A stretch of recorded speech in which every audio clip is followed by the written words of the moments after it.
పూర్తి వివరాలకు చదవండి రేపటి అక్షర శిల్పం దినపత్రికలో.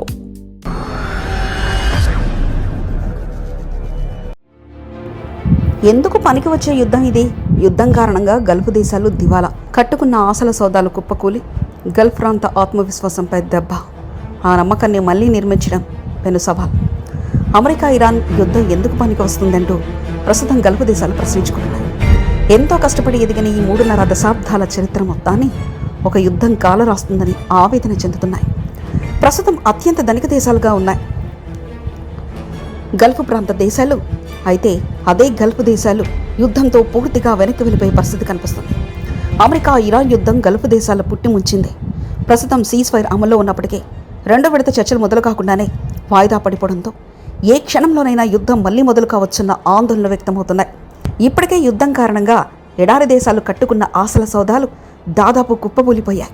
3 దశాబ్దాలకు పైగా ఇటుకా పేర్చి ఇసుక నెలల్లో సృష్టించిన నందనవనాలు, టూరిజం ప్రాజెక్టులు, ఆకాశ హార్మాలు, కాసుల వర్షాలు కురిపించే చమురు క్షేత్రాలు నేలమట్టమయ్యాయి. ఎవరో చేస్తున్న యుద్ధానికి గల్ఫ్ బలైపోతుంది. అయితే దీనికి కారణం లేకపోలేదు.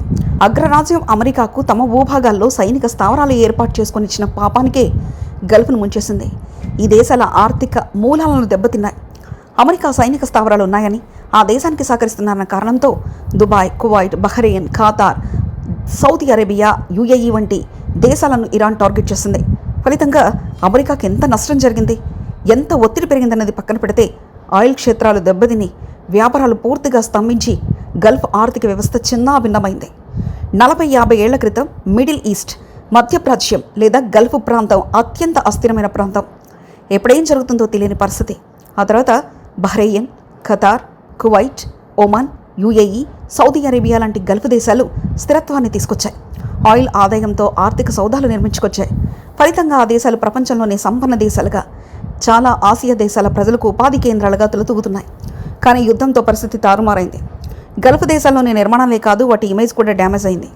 యుద్ధం వల్ల తలెత్తిన పరిణామాలతో అరబ్ ఆ దేశాలు కఠిన పరిస్థితులు ఎదుర్కొంటున్నాయి. ఆర్థిక వ్యవస్థలు, భవిష్యత్తు ప్రణాళికలు కకావికలమయ్యాయి. ఈ లోతైన గాయం మారడానికి ఎంత టైం పడుతుందో అంచనా వేయలేని పరిస్థితి. పూర్తి ఆర్థిక సమృద్ధి సాధించిన ఈ దేశాలు ఇప్పుడిప్పుడే ఇతర రంగాలపై ఫోకస్ పెట్టాయి. చమురు వనరులను మాత్రమే నమ్ముకోకుండా business, shopping, real estate, housing, gold business, ఎయిర్పోర్ట్లు ఇలా అనేక రంగాల్లో అభివృద్ధి సాధించాలనే పట్టుదలతో పనిచేస్తున్నాయి.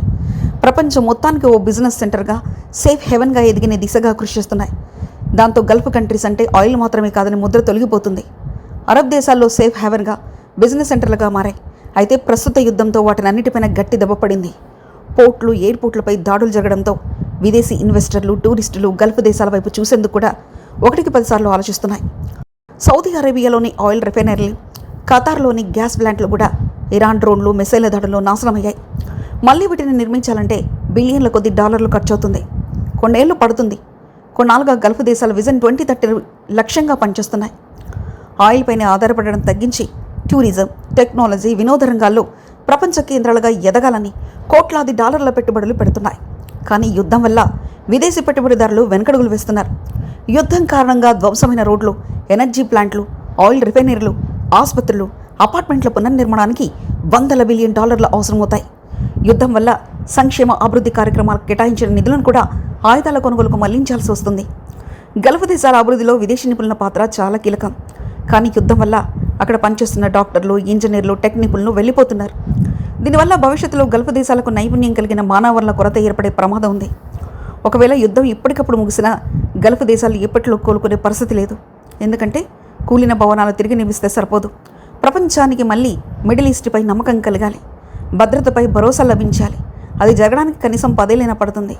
యుద్ధం వల్ల సరఫరా చేయని దెబ్బతినడంతో నిత్యావసరాల ధరలు పెరిగి సామాన్యుల కొనుగోలు శక్తి తగ్గడం వల్ల కోలుకోవడం మరింత ఆలస్యం అవుతుంది. తమ ప్రాంతాన్ని న్యూ యూరప్లా మార్చాలని గల్ఫ్ దేశాలు కలలు కన్నాయి. కానీ ఇప్పుడు ఈ విజన్ మసకబారినట్లే. నిధుల కొరత, భద్రతా కారణాలతో భారీ ప్రాజెక్టులు మందగించే అవకాశం ఉంది. యువతకు ఉపాధి కల్పించాల్సిన పరిశ్రమలు యుద్ధం వల్ల మూతపడడం, ప్రారంభం కాకపోవడం వల్ల భవిష్యత్తు తరం తీవ్ర నిరాశలు మునిగిపోయే అవకాశం ఉంది. ఇరాన్, అమెరికా ఘర్షణలో మధ్యప్రాచ్య దేశాలు బాధితులుగా మిగిలిపోతున్నాయి. యుద్ధం ఆ దేశాల మధ్య జరిగినా దాని ప్రభావం గల్ఫ్ ఆర్థిక మూలాలను దెబ్బతీస్తుంది. ఈ దేశాలు మళ్లీ పూర్వవైభవం సాధించాలంటే కేవలం శాంతి స్థాపన మాత్రమే కాదు, ఇంధన రంగంపై కాకుండా ఇతర రంగాలపై తమ ఆర్థిక వ్యవస్థను బలంగా నిర్మించుకోవాల్సిన అవసరం ఉంది. అరబ్ దేశాలు కోలుకోవడానికి శాంతి ఒప్పందాలు మాత్రమే సరిపోవు. వ్యవస్థాగతమైన మార్పులు, ప్రపంచ దేశాల సహకారం, భారీ స్థాయిలో ఆర్థిక ఉద్దీపన ప్యాకేజీలు అవసరం. యుద్ధం వల్ల కలిగిన నష్టం ఆ ప్రాంత ఆత్మవిశ్వాసంపై పడిన దెబ్బగా కనిపిస్తుంది. ఆ నమ్మకాన్ని మళ్లీ నిర్మించడం అనేది ఇప్పుడు పెను సవాలుగా కనిపిస్తుంది. ప్రస్తుతం సంధికాలం కొనసాగుతుంది. భవిష్యత్తు కూడా సందిగ్ధంగానే ఉంది. మరిన్ని కథనాల కోసం సబ్స్క్రైబ్ చేసుకోండి మీ అక్షర శిల్పం.